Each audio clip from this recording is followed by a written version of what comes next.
रंगमंच की तरफ से पेश है आपके लिए ये पॉडकास्ट, जिसमें हम बात करेंगे भारतीय सिनेमा की उस सबसे बड़ी और आइकॉनिक स्टार के बारे में जिनकी खूबसूरती की मिसालें आज भी दी जाती हैं। हाँ, मधुबाला। बिल्कुल।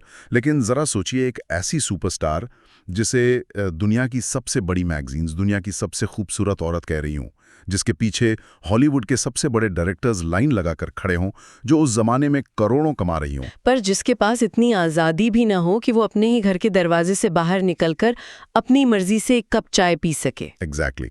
मतलब बाहर से इतना ग्लैमर और अंदर से इतनी घुटन। और यही वो विरोधाभास है जो उनकी कहानी को इतना दिलचस्प और साथ ही दर्दनाक बनाता है। एक फिल्म इतिहासकार के तौर पर जब मैं उनकी जीवन के पन्नों को पलटती हूँ ना, तो मुझे चकाचौंध से ज्यादा एक ऐसी औरत की कहानी नजर आती है जो कैमरे के सामने तो हंस रही थी, बिल्कुल, कैमरे के पीछे वो एक बहुत ही खौफनाक और घुटन भरी हकीकत जी रही थीं। और आज की इस गहरी चर्चा में हम इसी हकीकत की गहराई में उतरेंगे। तो इस सफर की शुरुआत हम 1933 से करते हैं। 14 फरवरी, दिल्ली का एक बहुत ही साधारण सा परिवार, जहां मुमताज जहां बेगम दहलवी का जन्म होता है, जो आगे चलकर वहीं मधुबाला के नाम से पूरी दुनिया पे राज करने वाली थी। हाँ, लेकिन मुझे उनके बचपन का एक हिस्सा ना बहुत परेशान करता है। जब वो सिर्फ 11 साल की थी, तब तक वो फिल्मों में काम करना शुरू कर चुकी थी। मतलब एक बच्ची पर इतनी जल्दी काम का बोझ क्यों डाल दिया गया? इसके पीछे ना एक बहुत बड़ा और काफी हद तक भुला दिया गया हादसा है। 1944 का बम्बई गोदी विस्फोट, जिसे बॉम्बे डॉकयार्ड एक्सप्लोजन कहा जाता है। अच्छा, हाँ, मैंने इसके बारे में सुना है। ये इतना भयानक था कि इसने पूरे के पूरे इलाके तबाह कर दिए थे। और मुमताज का परिवार भी वहीं रहता था। उनका घर पूरी तरह मलबे में तब्दील हो गया। और सबसे खौफनाक बात ये थी कि इस हादसे और उस वक्त की भयानक गरीबी की वजह से उनके 6 भाई बहनों की मौत हो गई। अरे बाप रे, 6 बच्चों की मौत! एक परिवार इस तरह के सदमे से बाहर कैसे आ सकता है? सच कहूं तो वो कभी बाहर नहीं आ पाए। परिवार में अब 11 लोग बचे थे और उनकी सर्वाइवल यानी जिंदा रहने का कोई जरिया नहीं था उनके पास। तो मतलब उस 9 साल की बच्ची को सब संभालना पड़ा। हाँ, और यहीं से शुरू आता है मुमताज का वो संघर्ष। उस बच्ची को परिवार का पेट पालने के लिए बॉम्बे के फिल्म स्टूडियोज के चक्कर काटने पड़े। 1942 में आई फिल्म बसंत में उन्होंने बतौर बाल कलाकार काम किया। मतलब उन्हें एक्टिंग का कोई शौक नहीं था, बस मजबूरी थी। बिल्कुल, उन्हें कला से कोई प्यार नहीं था उस वक्त। उन्हें बस अपने परिवार को भूखे मरने से बचाना था। तो उनका बचपन तो मतलब शुरू होने से पहले ही खत्म हो गया। एक 9 साल की बच्ची अचानक से घर की मुखिया बन गई। सही कहा आपने। और आप उस दौर के स्टूडियो सिस्टम को समझिए। बाल कलाकारों से 12-12 घंटे काम लिया जाता था। फिर 1947 में उस जमाने की सबसे बड़ी अभिनेत्री देविका रानी की नज़र इस बच्ची पर पड़ी। ओहो, देविका रानी। हाँ, उन्होंने उस टैलेंट को पहचाना और मुमताज को एक नया नाम दिया, मधुबाला, यानी शहद जैसी मीठी बच्ची।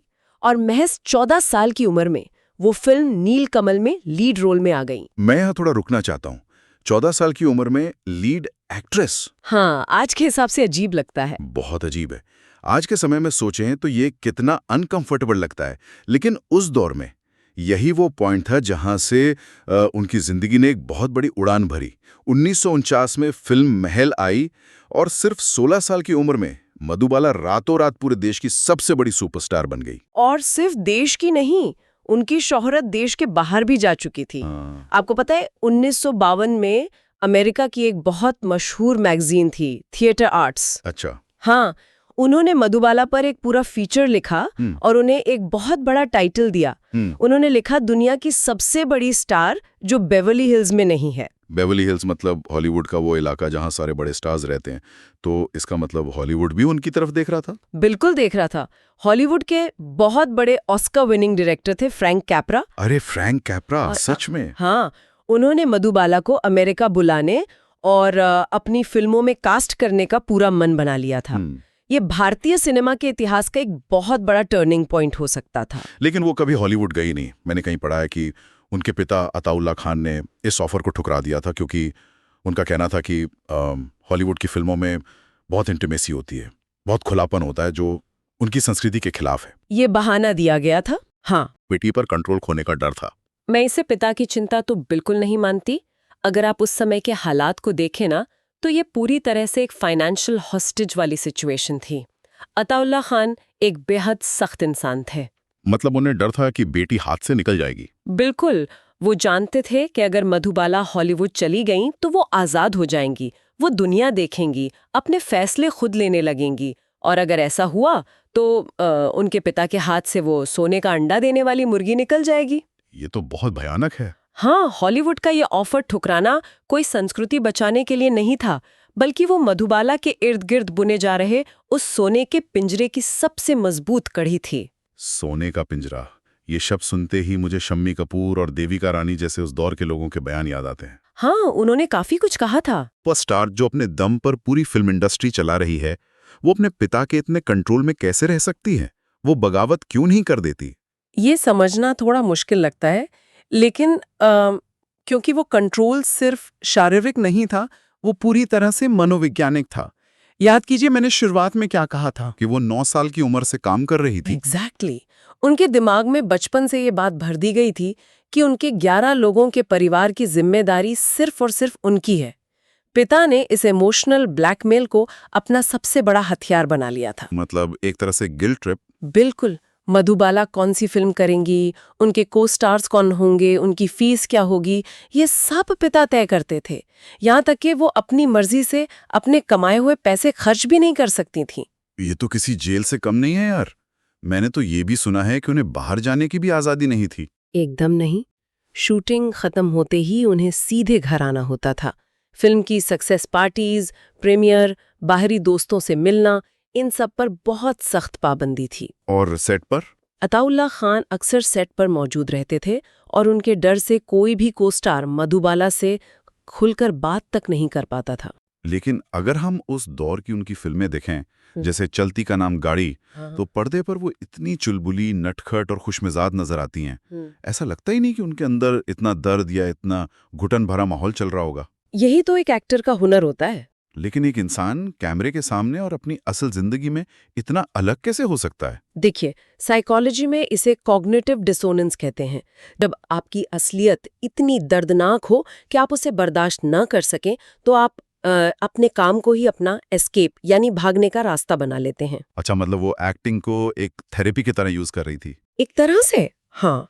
कैमरे के सामने जब डायरेक्टर एक्शन बोलता था, तो वो कुछ देर के लिए उस सख्त पिता, उस घुटन भरे घर और अपनी सारी पाबंदियों को भूल जाती थी।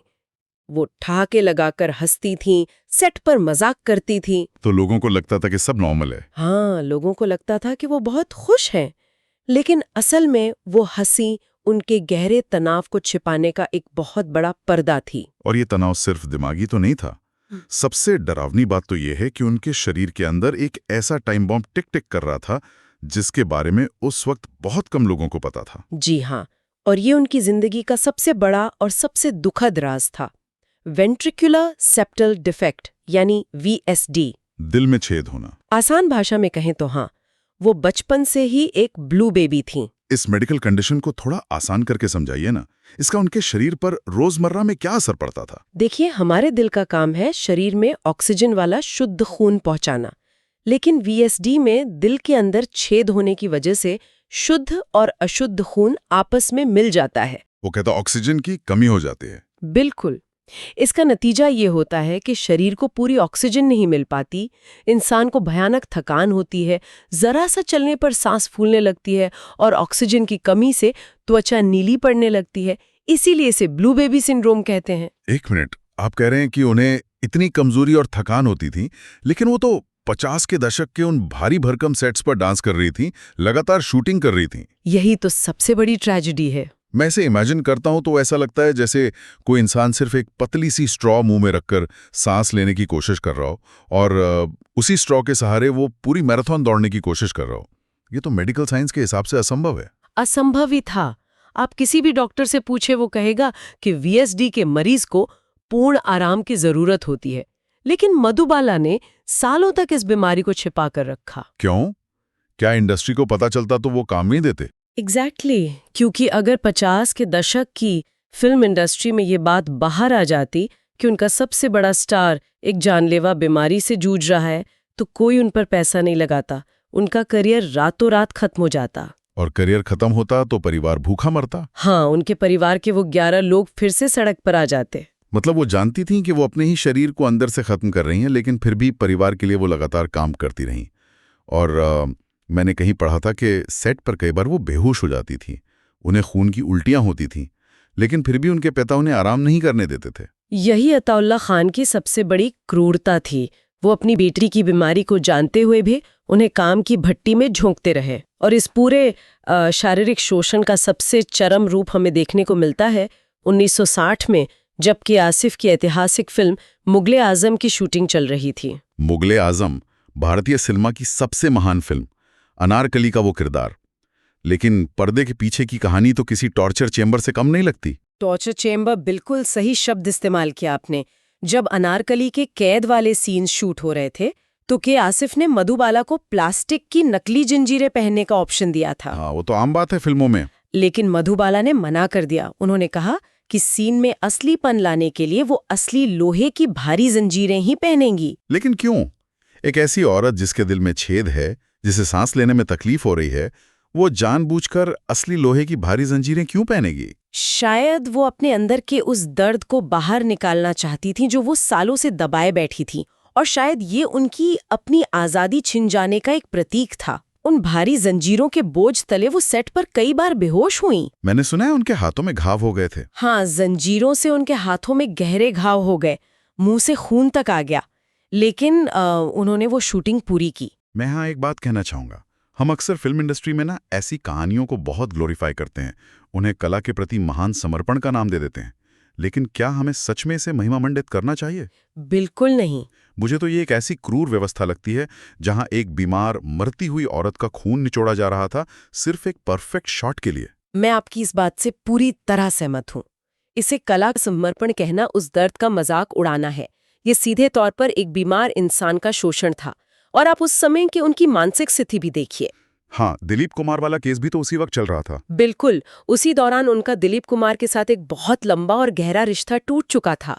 नया दौर फिल्म को लेकर कोर्ट में केस चल रहा था, जहां दिलीप कुमार ने उनके पिता के खिलाफ गवाही दी थी। और शायद सरेआम कहा था कि वो मधुबाला से प्यार करते हैं। हाँ, उन्होंने कोर्ट में कहा था कि वो मधुबाला से प्यार करते हैं, लेकिन उनके पिता की वजह से वो साथ नहीं है। मतलब एक तरफ शरीर जवाब दे रहा है, दूसरी तरफ प्यार छिन गया है, और तीसरी तरफ पिता कोर्ट के चक्कर लगवा रहे हैं। वो हर तरफ से टूट चुकी थी। मुगल आजम ने उन्हें इतिहास में हमेशा के लिए अमर तो कर दिया, लेकिन इस फिल्म ने उनकी जिंदगी की बची खुची डोर भी तोड़ दी। और इसके बाद उनकी जिंदगी का वो चैप्टर शुरू होता है जो शायद सबसे ज्यादा अकेला और खामोश था। 1960 में हताशा में और एक सहारे की तलाश में उन्होंने मशहूर गायक किशोर कुमार से शादी कर ली। किशोर कुमार? लेकिन किशोर कुमार और मधुबाला दोनों का मिजाज तो बिल्कुल अलग था। मधुबाला ने किशोर कुमार से शादी क्यों की? उन्हें एक सहारे की जरूरत थी। क्या उन्हें लगा कि किशोर कुमार अपनी हंसी और अपने मजाकिया अंदाज से उनके दर्द को कम कर देंगे? बिल्कुल यही बात थी। दिलीप कुमार से मिले धोखे और अपने पिता के सख्त कंट्रोल से टूट चुकी मधुबाला सिर्फ एक ऐसा इंसान चाहती थी जो उन्हें हंसा सके, जो उन्हें एक नॉर्मल जिंदगी दे सके। पर ऐसा हुआ नहीं शायद। नहीं, शादी के तुरंत बाद जब वो दोनों इलाज के लिए लंदन गए तो वहां के डॉक्टरों ने जो कहा उसने सारी उम्मीदें खत्म कर दी। डॉक्टरों ने क्या कहा था? डॉक्टरों ने कहा कि उनका दिल पूरी तरह डैमेज हो चुका है, कोई सर्जरी उन्हें नहीं बचा सकती। उन्होंने साफ कह दिया कि मधुबाला के पास जिंदा रहने के लिए सिर्फ 2 साल का वक्त बचा है। सिर्फ 2 साल? 27 साल की उम्र में किसी को ये पता चले कि वो सिर्फ 2 साल और जिएगा, ये सोचकर ही रोंगटे खड़े हो जाते हैं। बहुत खौफनाक था वो। और मैंने सुना है कि जब वो लंदन से वापस आया तो किशोर कुमार ने उन्हें अपने साथ नहीं रखा। हाँ, ये एक बहुत ही कड़वा सच है। किशोर कुमार ने 9 साल तक उनका सारा मेडिकल खर्च उठाया, लेकिन वो उनके साथ नहीं रहे। ये तो बहुत अजीब बात है। उन्होंने मधुबाला को मुंबई के कार्टर रोड पर एक फ्लैट लेकर दे दिया, जहां वो एक नर्स के साथ बिल्कुल अकेली रहती थीं। किशोर कुमार महीने में सिर्फ 1 या 2 बार उनसे मिलने आते थे। लेकिन ऐसा क्यों? एक पति अपनी बीमार पत्नी को आखिरी वक्त में ऐसे अकेला कैसे छोड़ सकता है? किशोर कुमार का अपना तर्क था। वो बहुत बिजी सिंगर थे, लगातार रिकॉर्डिंग्स और ट्रैवल कर रहे थे। लेकिन इससे भी बड़ी बात ये थी कि किशोर कुमार भावनात्मक रूप से इस चीज को हैंडल नहीं कर पा रहे थे। अच्छा, मतलब वो उन्हें उस हालत में देख नहीं सकते थे? हाँ, जब भी वो जाते मधुबाला उन्हें देखकर रोने लगती थीं, डिप्रेशन में चली जाती थीं, और किशोर कुमार खुद एक बहुत ही अजीब और मूडी इंसान थे। वो इस भारी दुख का सामना नहीं कर पाए। ये कितनी बड़ी और क्रूर विडंबना है ना।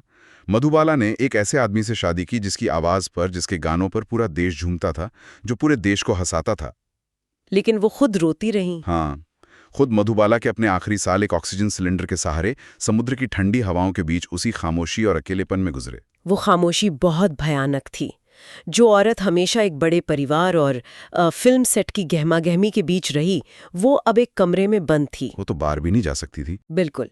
वो आईने में अपनी उस घटती हुई खूबसूरती को देखकर घंटों रोती रहती थीं, जिस खूबसूरती पर कभी पूरी दुनिया फिदा थी।